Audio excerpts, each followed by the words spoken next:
Good morning and welcome back once again all the students of the third year.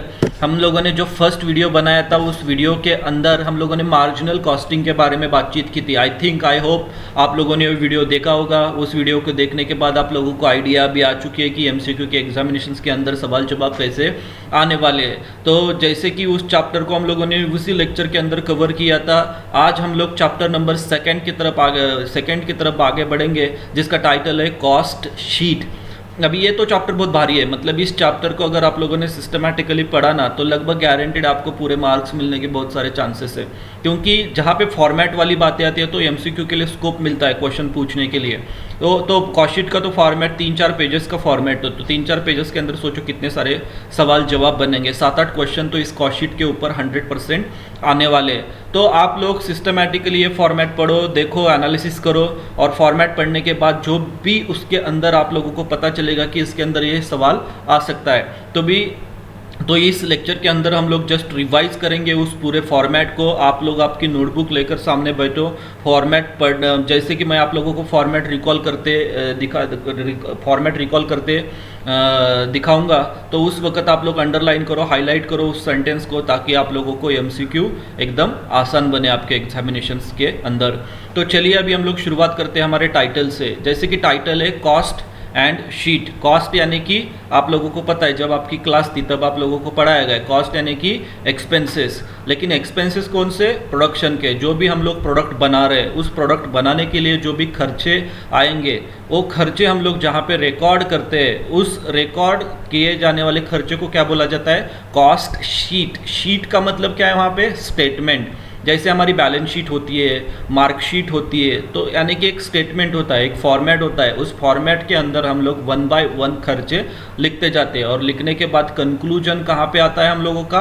Ultimately total cost, profit और sales. तो ये हो गई title वाली बात। कॉस्ट यानी कि expenditure of the production, sheet यानी कि स्टेटमेंट। तो ये बन गया टाइटल। कॉस्ट शीट मतलब क्या? It is the statement of the expenditure of production. उसके बाद इसके अंदर 2 इंपॉर्टेंट बातें आप लोगों को याद रखनी है, एक फॉर्मेट और सेकंड वाला वायरसेस, हमारे दुश्मन, जो कि उसके अंदर वो स्टेटमेंट के अंदर वो खर्चे नहीं आएंगे, जिसको क्या बोला जाता है? Non cost items. जो खर्चे हम लोग नहीं लेंगे उसके ऊपर भी 2-3 सवाल आएंगे, और जो खर्चे लेने वाले उसके ऊपर भी सवाल आएंगे। इस चैप्टर के अंदर आप लोगों ने प्रॉब्लम ना किया तो भी चलेगा, क्योंकि प्रॉब्लम के लिए इसके अंदर स्कोप नहीं है। तो मैक्सिमम इसके अंदर जो भी स्कोप बनेगा, फॉर्मेट वाले सवाल जवाब, नॉन कॉस्ट वाले सवाल जवाब, इसके ऊपर आप लोग ज़्यादा मैक्सिमम फोकस करो। तो देखो, अभी स्टडी का मतलब प्रेशर भी आप लोगों का कम हो गया है, आप लोगों के प्रॉब्लम वैसे भी बहुत सारे कम हो गए, तो आप लोगों को 10-12 पेजेस सिर्फ फॉर्मेट वाले ही पढ़ने हैं। तो मतलब एमसीक्यू का ये बहुत बड़ा बेनिफिट आप लोगों को मिल रहा है। तो चलिए फॉर्मेट के अंदर अभी हम लोग जाएंगे। फॉर्मेट के अंदर सबसे पहले हम लोग फॉर्मेट क्लियर करेंगे, उसके बाद हम लोग नॉन कॉस्ट आइटम्स वाली बातें क्लियर करेंगे। तो 1 बाय 1 फॉर्मेट के अंदर सबसे पहले हम लोग स्टार्ट कहाँ से होता है आप लोगों को पता है। पहले हम लोग टाइटल क्लियर करेंगे। यहाँ पे टाइटल, ओपनिंग स्टॉक से हमारा टाइटल की शुरुआत होती है। ओपनिंग स्टॉक के बाद हम लोगों को टाइटल फर्स्ट क्या मिलता है? मटेरियल कंज्यूम्ड मिलता है, मटेरियल कंज्यूम्ड। उसके अंदर हम लोग सभी डायरेक्ट एक्सपेंसेस ऐड करते हैं। उसके बाद हम लोगों का नेक्स्ट टाइटल क्या है? Prime cost. टाइटल क्या है नेक्स्ट?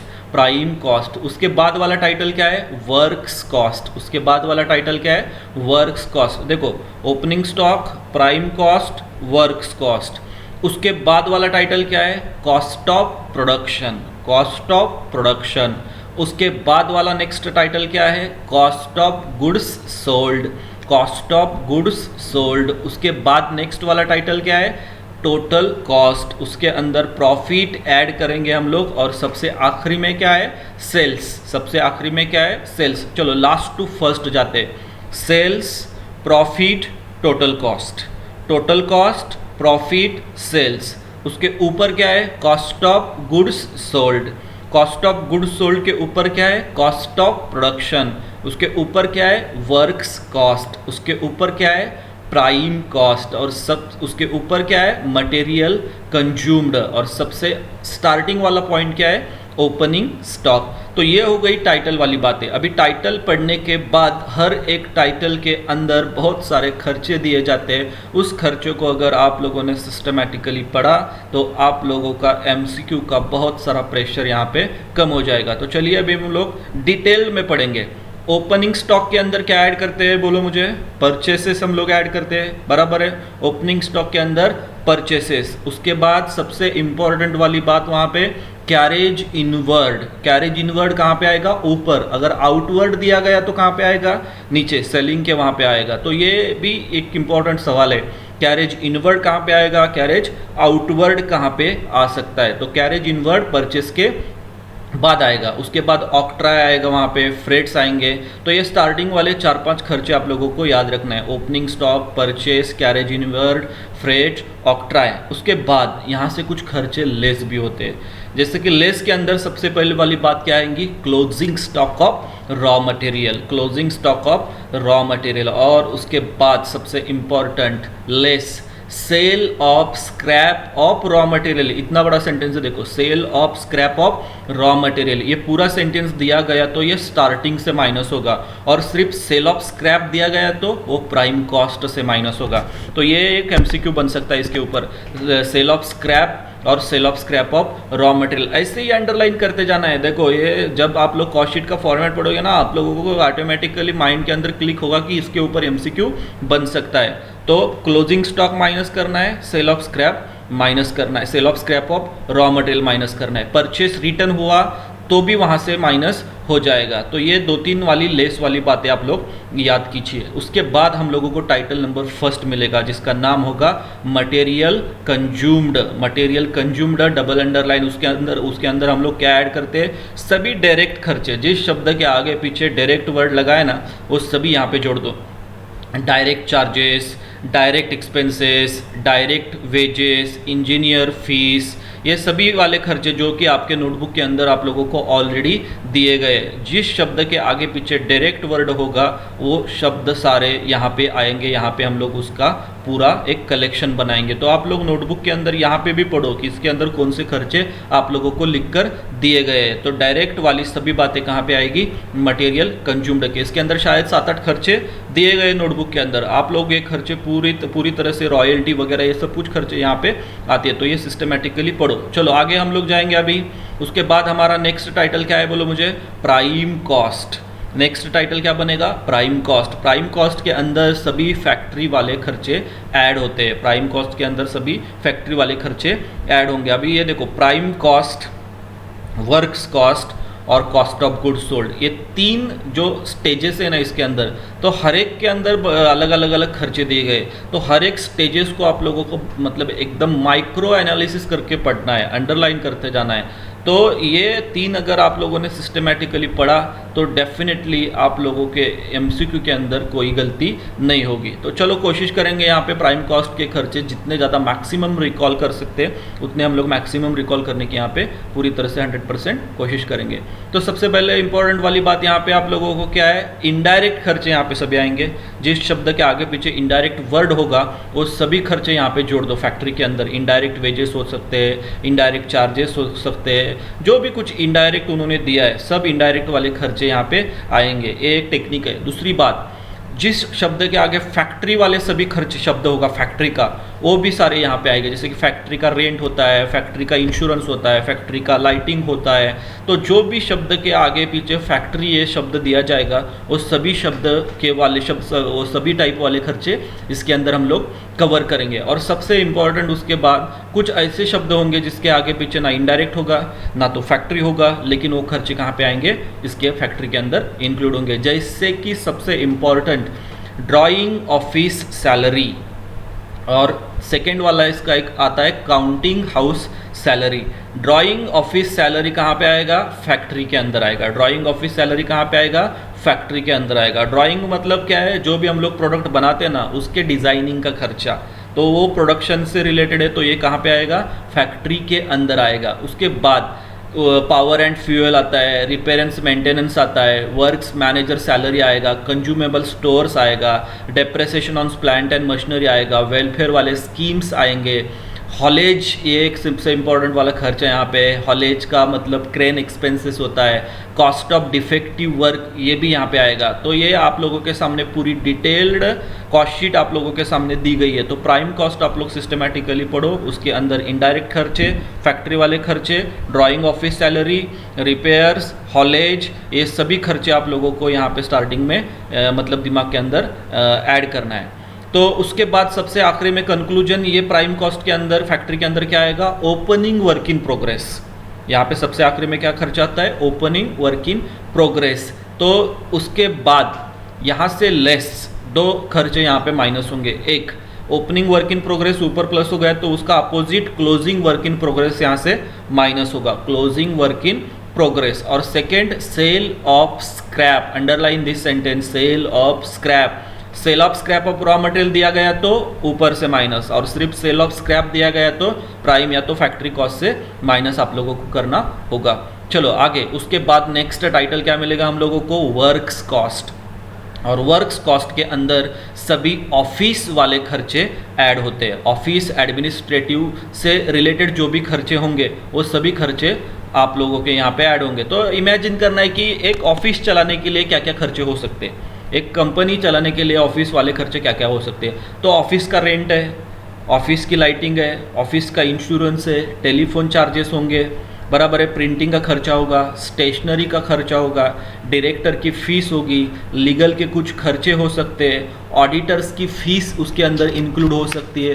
तो ये सभी खर्चे हम लोग यहाँ पे इंक्लूड करते हैं। और इसके अंदर कुछ बातें, काउंटिंग हाउस सैलरी वाला सबसे बड़ा खर्चा है, बैंक चार्जेस है, इक्विपमेंट है, डेप्रिसिएशन है, फर्नीचर, डेप्रिसिएशन ऑन फर्नीचर है। तो ये सभी जो भी खर्चे आएंगे ऑफिस से रिलेटेड, जो भी सभी खर्चे आएंगे, तो ये सभी खर्चे आप लोगों के कहाँ पे आएंगे, इस वर्क्स कॉस्ट, ऑफिस कॉस्ट के अंदर आएंगे। तो काउंटिंग हाउस सैलरीज के अंदर आप लोग एकदम परफेक्ट उसी तरह से याद करो। काउंटिंग हाउस सैलरी मतलब क्या है, वो अकाउंटिंग वाला डिपार्टमेंट आप लोगों को पढ़ा है, this is the British word है, ये ब्रिटिश कालीन वर्ड्स है। तो आप लोगों को यहाँ पे काउंटिंग हाउस सैलरी कहाँ पे आएगा, ऑफिस के अंदर, और ड्राइंग ऑफिस सैलरी कहाँ पे आएगा, फैक्ट्री के अंदर। तो ये हो गया वर्क्स कॉस्ट से रिलेटेड, ऑफिस से रिलेटेड ये खर्चे। अभी हम लोग आगे जाते हैं, नेक्स्ट टाइटल हमारा क्या होता है, cost of production. Cost of production के अंदर सिर्फ सिंपल है, opening stock of finished goods less closing stock of finished goods. ये सबसे सिंपल है, देखो कॉस्ट ऑफ प्रोडक्शन एकदम simple, opening stock of finished goods less closing stock of finished goods.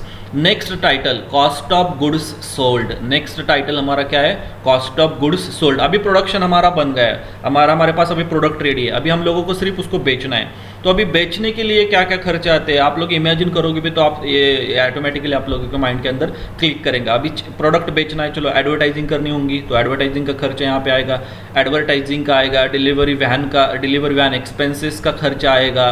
उसके बाद इसके अंदर और सेल्समैन की सैलरीज हो सकती है, सेल्समैन का कमीशंस हो सकता है, ब्रोकरेज आएंगे इसके अंदर, बैड डेप्स आएगा, डिलीवरी वैन आएगा, डेप्थ कलेक्शन चार्जेस होंगे, रेंट ऑफ वेयर हाउस इसके अंदर हम लोग ले सकते हैं, वेयर हाउस के चार्जेस इसके अंदर आ सकते हैं, शोरूम के एक्सपेंसेस इसके अंदर आ सकते हैं। तो ये जो भी लिस्ट आप लोगों को एक प्रोडक्ट बेचने के लिए दी गई है, तो ये लिस्ट आप लोग पढ़ो, इसके अंदर भी एक दो सवाल डेफिनेटली बन सकते हैं। तो ये टाइटल था cost of goods sold. Product बनाने के बाद उसको बेचने वाले खर्चे ये टाइटल के अंदर हम लोग इंक्लूड करते हैं। तो ये सभी खर्चों को जोड़ने के बाद नीचे टाइटल आएगा टोटल कॉस्ट। जो प्रोडक्ट बनाने के लिए पूरी कॉस्ट की जो भी समरी थी वो टोटल कॉस्ट के अंदर आएगा। टोटल कॉस्ट समझो एक 10 लाख रुपए बन गई हमारी, तो उसके अंदर हम लोगों का जो भी प्रॉफिट होगा वो हम लोग ऐड करेंगे। और सबसे आखिरी में सेल्स, तो सबसे आखिरी में आप लोगों को दिया जाएगा सेल्स, जो कि प्रॉब्लम में दिया जाता था। अभी एक एमसीक्यू बन सकता है, समझो कि सेल्स दिया था 20 लाख, टोटल कॉस्ट दिया था 15 लाख, तो प्रॉफिट कितना, तो 5 लाख। तो इस तरह से भी एक एमसीक्यू यहाँ पे बन सकता है। तो ये था कॉस्ट शीट का पूरा फॉर्मेट। जस्ट एक बार मैं टाइटल आप लोगों को रिवाइज करके दिखाता हूँ। देखो, ओपनिंग स्टॉक स्टार्टिंग में था, उसके बाद मटेरियल कंज्यूम्ड, उसके बाद प्राइम कॉस्ट, उसके बाद वर्क्स कॉस्ट, उसके बाद कॉस्ट ऑफ प्रोडक्शन, उसके बाद कॉस्ट ऑफ गुड्स सोल्ड, उसके बाद टोटल कॉस्ट, एड प्रॉफिट, और सबसे आखिरी में सेल्स। तो ये पूरा स्टेटमेंट आप लोग एकदम सिस्टमैटिकली आपके नोटबुक के अंदर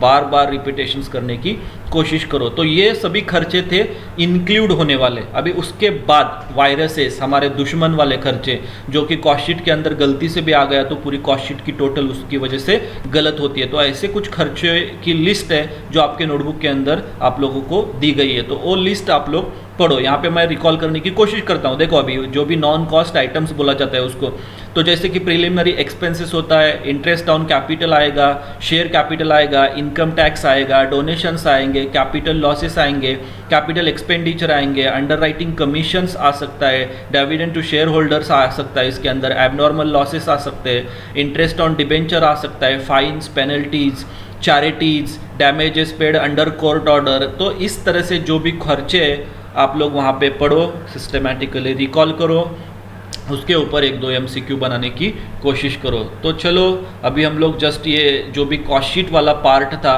तो हम लोगों ने क्या क्या इसके अंदर कवर किया है। तो कॉस्ट शीट का मतलब कवर किया, उसके बाद उसके अंदर दिया गया फॉर्मेट जो भी था, जो स्टेटमेंट था, वो स्टेटमेंट के अंदर वाली टाइटल के बाद उसके अंदर आने वाली डिटेल्ड बातें सभी हम लोगों ने उसके अंदर कवर की। उसके बाद हम लोगों ने कवर किया नॉन कॉस्ट आइटम्स। इसके बाद अगर आप लोगों को कुछ डाउट्स होगा, कुछ क्वेरी होगी माइंड के अंदर, तो आप लोग कमेंट बॉक्स के अंदर वो खर्चे लिखिए, आप लोगों को उसका जवाब मिल जाएगा। Okay, thank you.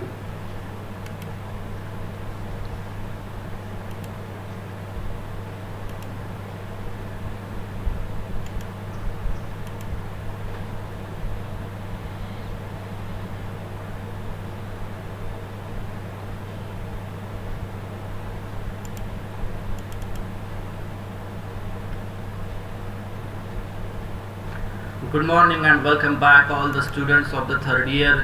जैसे कि आपको पता है, आप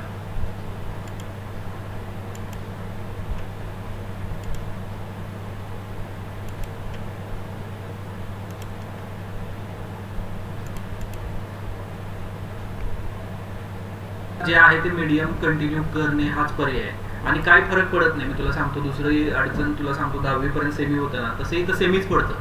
6 पेपर असतात, 6 पैकी 2 तर पेपर इंग्लिश मिडियमच असतात, एक ओरिजिनल इंग्लिशचा आणि दुसरा accountancy.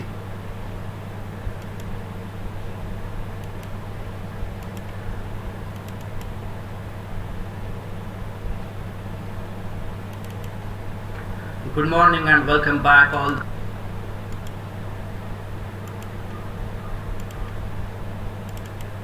Good morning and welcome back once again all the students.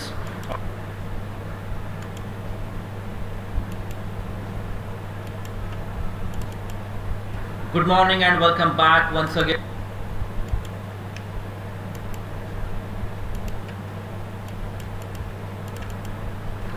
Good morning and welcome back once again all the students of the third year.